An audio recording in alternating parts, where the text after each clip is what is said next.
Hello my friends and welcome back. Thank you very much for being with me again today. The Ukrainian Defense Ministry states that about 45,000 Russian personnel fighters died since February, and only 9,000 Ukrainians fighters were killed, which is a 5 times more Russians than Ukrainians, which could be very well true.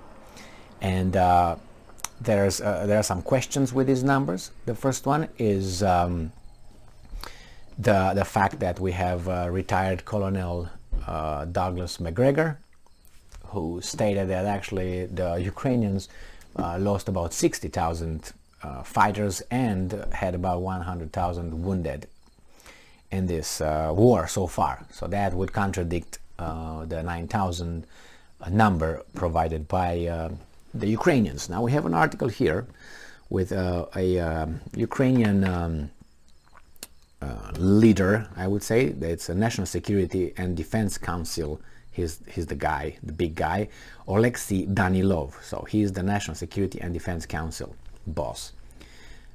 This article comes from August 23rd, 2022, from the New Voice of Ukraine. Danilov, this person, explains why enemies' losses are 5 times greater than Ukraine's. And he makes some very good points. Anyone related to military affairs can tell, he says, that the attacking side loses much more. Secretary of the National Security and Defense Council, Oleksiy Danilov, said on Ukrainian television's 24th channel. 100% sure, agree with that statement. But when you say "but," that's going to be contradicting the first statement.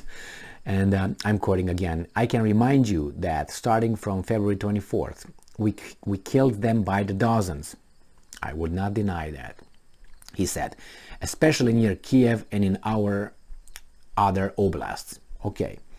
And it says here that Danilov said that there are no families left in Russia who, quote-unquote, didn't hear of someone who was killed or injured in Ukraine, end quote. Or anyway, and I'm quoting, "The 5-to-1 death ratio is absolutely trustworthy numbers that you can rely on and know they are true." Well, the ratio is could be possible. It could be 10-to-1, could be 50-to-1. It's not impossible. The thing is, it's factual. And it says here that earlier, Commander-in-Chief of the Armed Forces of Ukraine, Valery Zaluhny, said that about 9,000 Ukrainian soldiers have been killed in the war with Russia since February 24th. And according to the General Staff of the Armed Forces of Ukraine, since the beginning of the full-scale invasion of Ukraine, the aggressor, Russia, has lost 45,000 personnel. Now, his statements are accurate and are logical. Usually the attacker loses more in their attempt to invade and conquer. But there are many examples in our history that we can look back, and where the invader had a much smaller force and conquered the, how should I put it, the people that were attacked. And we have, for instance, Hernando Cortés, the conquistador, the Spanish conquistador, in 1520 something, I think. He invaded the Aztec Empire, and he had about 500 people and 12 horses and 3 pigs and 3 chicken, and he destroyed an empire with an estimate of a great number of people. I can't remember exactly how it was, but they were not 500, that's for sure. And that's one example, and I have here some information on this. So I got this information. How many soldiers did Hernando Cortés have when he conquered the Aztec Empire? Now it says here that in the letters to the King Carlos V, Hernando Cortés stated that he had 518 infantry, 16 horsemen, and 13 men with arbalets, rifles, and by the time he reached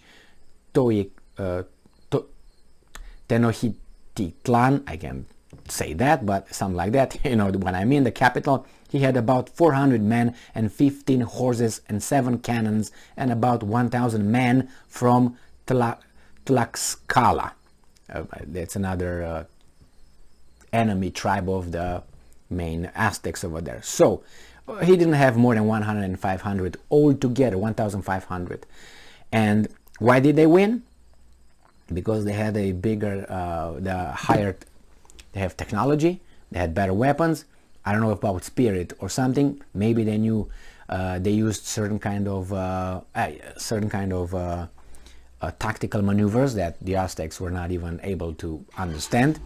That's one thing. And the argument that some historians or apologists is that, oh, they had horses and the Aztecs were scared of horses because they've never seen a horse. Well, that wanes away when you're shitless and you're afraid and you're going to start fighting for the horses. Nevertheless, and they were what, 16, please spare me with that. And there were like thousands, whatever the Aztec army was. That's one example. Another example that I can give you is if you remember who was the most feared man in the Second World War. No, it was not Hitler, it was not Stalin, it was Otto Skorzeny. Otto Skorzeny was a special operation, he got, I think, he was a colonel, I don't know if he got to be general or something, but he was the one who, if you remember, took that daring operation of rescuing Benito Mussolini from the Alps. When he flew with gliders, 2 gliders, he landed on the mountain, top of the mountain, because that's where Mussolini was held by the Italian guys.